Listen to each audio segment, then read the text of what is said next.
नमस्कार, स्वागत है आपका आर्य न्यूज में। मैं हूं आपके साथ सुमन पाल। बुलेटिन की शुरुआत करने से पहले आपको बता दें कि मकर संक्रांति को लेकर एक बड़ी खबर सामने आ रही है।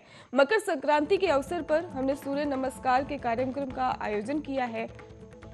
आपको बता दें कि सबरानंद को लेकर मकर संक्रांति के अवसर पर सूर्य नमस्कार और इस कार्यक्रम में देश विदेश से करीब 75 लाख लोग शामिल होंगे और लोग इसे सफलता प्रदान करने में मदद करेंगे, ऐसा कहना है केंद्रीय मंत्री सबरानंद सोनोवाल का।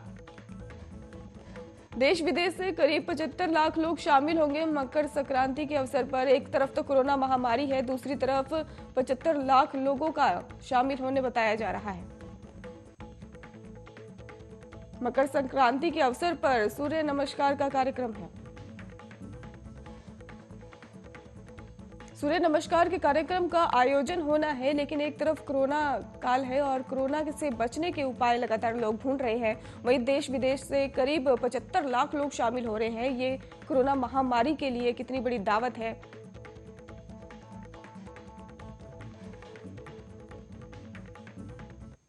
चलिए रुक करते खबरों की ओर, जहां पर देश में ही कोरोना वायरस की तीसरी लहर के दौरान गुरुवार को पहली बार ठीक होने वाले मरीजों का आंकड़ा भी 1 लाख के पार पहुंच गया है।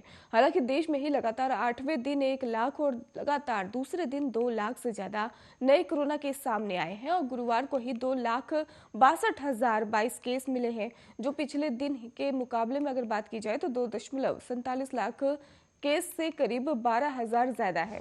हालांकि इस दौरान भी कई लाख मरीज ठीक भी हुए हैं और जबकि 314 लोगों की मौत भी हो गई है और कुल एक्टिव केस 11.9 लाख से बढ़कर अब 12.65 लाख हो गए हैं। आपको बता दें कि देश में अब तक कोरोना को लेकर भी लगातार मामले बढ़ते जा रहे हैं। वहीं देश में अब तक कुल 3.65 करोड़ लोग संक्रमण की चपेट में आ चुके हैं, जिनमें से 3.48 करोड़ लोग रिकवर भी हो चुके हैं और अब तक 4,85,349 लोगों की मौत भी हो चुकी है। महाराष्ट्र में पिछले 24 घंटे में कोरोना के 406 नए केस सामने आए हैं और इस दौरान भी 84 जो मामले हैं वो लगातार बढ़ते ही जा रहे हैं। 34,668 लोग डिस्चार्ज हुए हैं और 36 लोगों की मृत्यु भी दर्ज की गई है। खास बात यह रही कि राज्य में आज ओमिक्रॉन का कोई नया मरीज नहीं मिला है। राज्य में कुल एक्टिव केस बढ़कर 2.51 लाख हो गए हैं और अब तक राज्य में भी 70.81 लाख लोग संक्रमण की चपेट में आ चुके हैं। इनमें से 66.83 लाख लोग ठीक भी हो चुके हैं, जबकि 1,41,737 लोगों की मौत भी हो चुकी है। राज्य में पॉजिटिविटी दर की अगर बात की जाए तो 22% है और दिल्ली में गुरुवार को ही 28,867 कोरोना केस मिले हुए हैं। ये 8 महीने बाद राज्य में ही एक दिन में नए संक्रमितों के सबसे ज्यादा संख्या है और इसको लेकर भी पहले दूसरी लहर के दौरान पिछले साल 3 मई को ही इतनी बड़ी संख्या में मरीज मिले हैं। वहीं नेशनल कैपिटल पॉजिटिविटी रेट भी 26% से बढ़कर 29% पर पहुंच गई है। इसका मतलब है कि अब हर 3 टेस्ट पर एक मरीज संक्रमित मिल रहा है।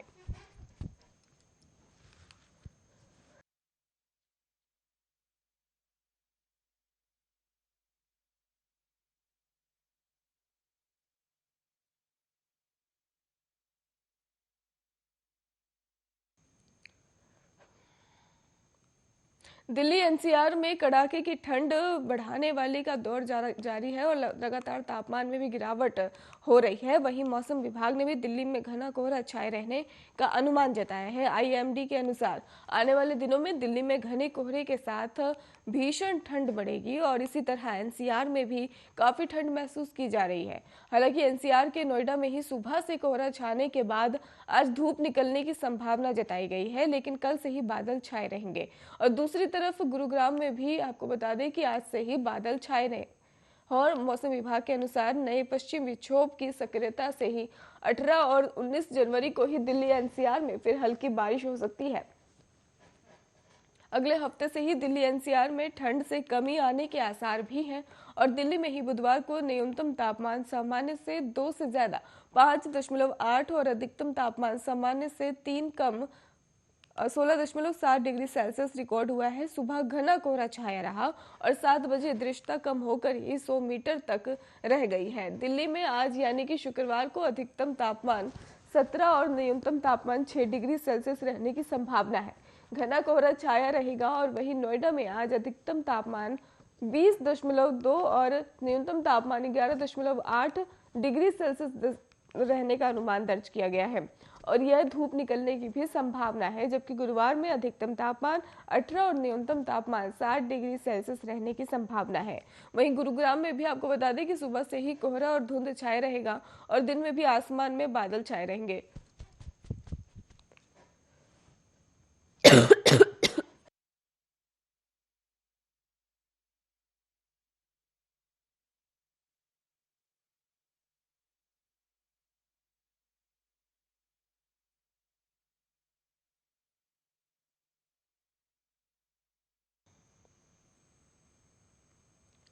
उत्तर प्रदेश में विधानसभा चुनाव की तारीखों का ऐलान हो चुका है। इसी के साथ ही सभी पार्टियां उम्मीदवार के नामों की भी घोषणा करने में जुट गई है और वहीं पहले 3 चरणों के चुनाव को लेकर बीजेपी में 170 से ज्यादा उम्मीदवारों के नामों पर भी लगभग सहमति बन गई है।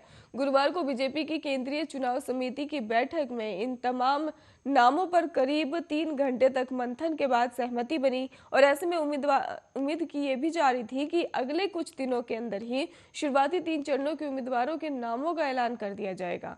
वहीं चर्चा इस बात की भी है कि शुरुआती चरणों में जब उम्मीदवारों के नामों का ऐलान होगा तो उसमें मुख्यमंत्री योगी आदित्यनाथ समेत पार्टी से जुड़े हुए कुछ और बड़े चेहरों की उम्मीदवारी का भी ऐलान किया जा सकता है।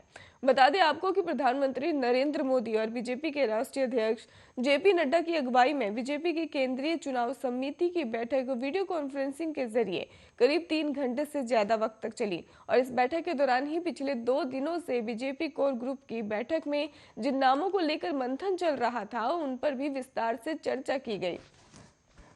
वहीं सूत्रों की माने तो इस बैठक में ही बड़ी संख्या में नामों को तय कर लिया गया है और कुछ नामों को लेकर जो थोड़ी चर्चा बाकी है वो भी जल्द ही पूरी हो जाएगी। गौरतलब है कि उत्तर प्रदेश में 403 विधानसभा सीटों के लिए 7 चरणों में मतदान होना है, जिसकी शुरुआत 10 फरवरी से हो रही जाएगी और 7 चरणों के होने वाले मतदान 10 फरवरी से शुरू होकर 7 मार्च तक चलेगा, जिसके बाद 10 मार्च को नतीजे आएंगे और इससे साफ होगा कि कौन बनेगा उत्तर प्रदेश का मुख्यमंत्री।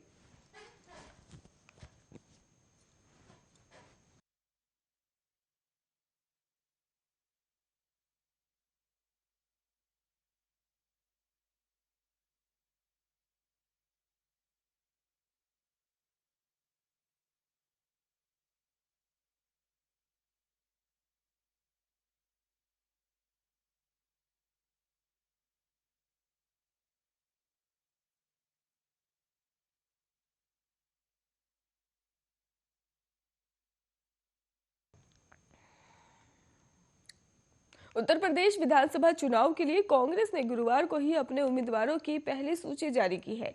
इसमें 125 सीटों के उम्मीदवारों के नाम शामिल हैं। कांग्रेस ने इस चुनाव में ही अपना 40% टिकट महिलाओं को देने का वादा किया है और पहली सूची में कांग्रेस ने अपने इस वादे को निभाया है। इसके साथ ही कांग्रेस ने इस सूची के जरिए ही जाति और धर्म वर्ग को भी साधने की कोशिश की है। इस सूची में भी अधिक टिकट मुस्लिम, ब्राह्मण और ठाकुर और जाटव को दिए गए हैं और कांग्रेस की पहली लिस्ट में सबसे ज्यादा 20 नाम मुस्लिम प्रत्याशियों के हैं और इसमें से 11 सामान्य तो 8 ओबीसी वर्ग से है। पहली लिस्ट में मुस्लिम के बाद सबसे अधिक 18 टिकट ब्राह्मणों को मिले हैं। जाटो समाज को 15 और ठाकुरों को 14 टिकट दिए गए हैं।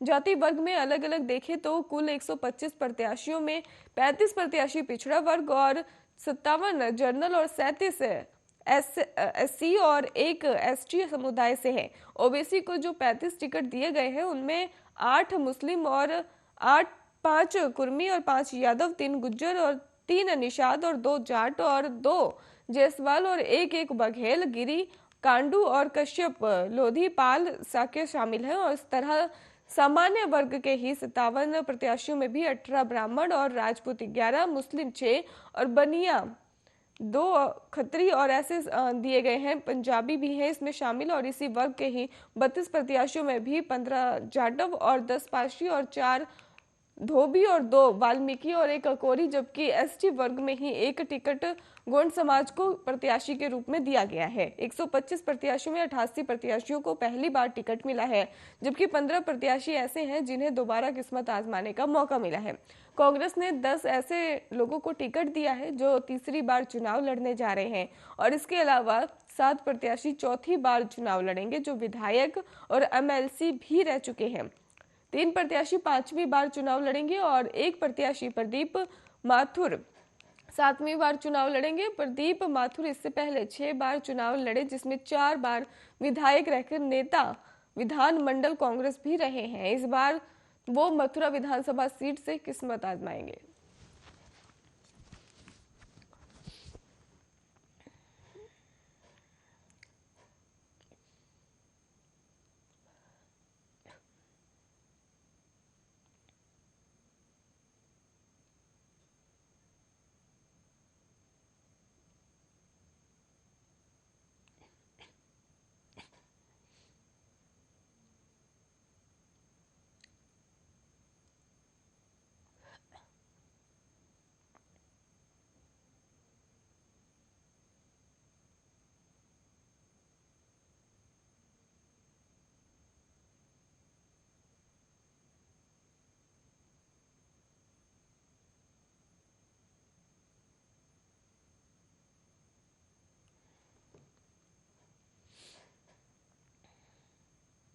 देश भर में आज मकर संक्रांति और पोंगल का त्योहार धूमधाम से मनाया जा रहा है, और इस मौके पर प्रधानमंत्री नरेंद्र मोदी, रक्षा मंत्री राजनाथ सिंह और समेत कई नेताओं ने देशवासियों को बधाई भी दी है।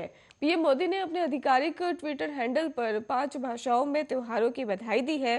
प्रधानमंत्री द्वारा एक ट्वीट हिंदी में किया गया है। पीएम ने लिखा है, मकर संक्रांति की आप सभी को बहुत बहुत शुभकामनाएं, और प्रकृति के पूजन से जुड़ा ये उत्सव हर किसी के जीवन में आरोग्य और आनंद लेकर आए। प्रधानमंत्री के इसके बाद से ही कई और ट्वीट देशवासियों को बधाई देते हुए हैं, और उन्होंने माघ बिहू त्योहार की बधाई दी है और सुख एवं समृद्धि की कामना भी की है, और उन्होंने गुजरात के लोगों को उत्तरायण की शुभकामनाएं भी दी है। पीएम मोदी ने पोंगल की शुभकामनाएं भी देते हुए कहा कि पोंगल तमिलनाडु की जीवंत संस्कृति का पर्याय है, और इस विशेष अवसर पर ही सभी को, विशेष रूप से दुनिया में ही फैले तमिल लोगों के मेरी बधाई है, और मैं प्रार्थना करता हूं कि प्रकृति के साथ हमारा बंधन और हमारे समाज में भाईचारा की भावना गहरी हो। और आपको बता दें कि मकर संक्रांति अलग अलग राज्यों में अलग अलग नाम और तरीकों से मनाया जाता है। उत्तर भारत में जहां इसे मकर संक्रांति कहा जाता है, तो वहीं तमिलनाडु में पोंगल के नाम से जाना जाता है। असम में इसे माघ बिहू और गुजरात में इसे उत्तरायण कहते हैं, और पंजाब और हरियाणा में इस समय नई फसल का स्वागत किया जाता है और लोहड़ी पर्व मनाया जाता है।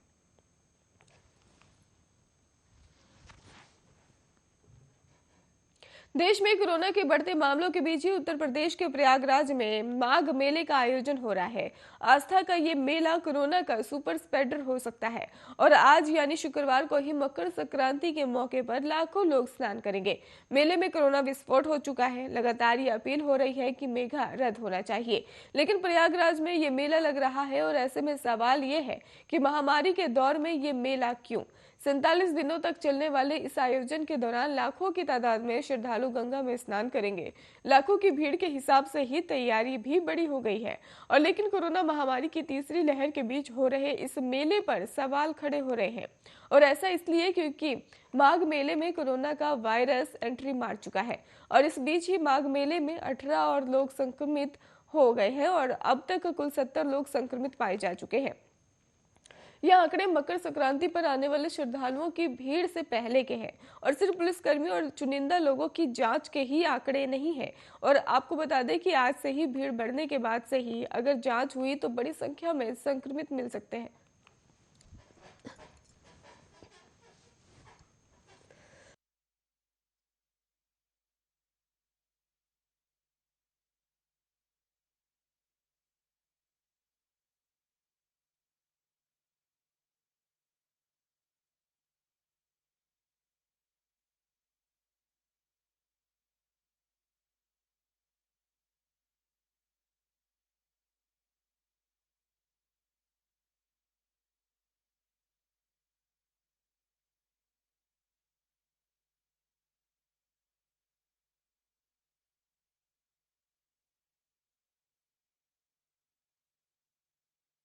उत्तर प्रदेश में विधानसभा चुनाव से पहले नेताओं के पाला बदलने की घटना आम हो चुकी है, लेकिन बीजेपी में बड़ी बगावत हुई है जो थमने का नाम नहीं ले रही है।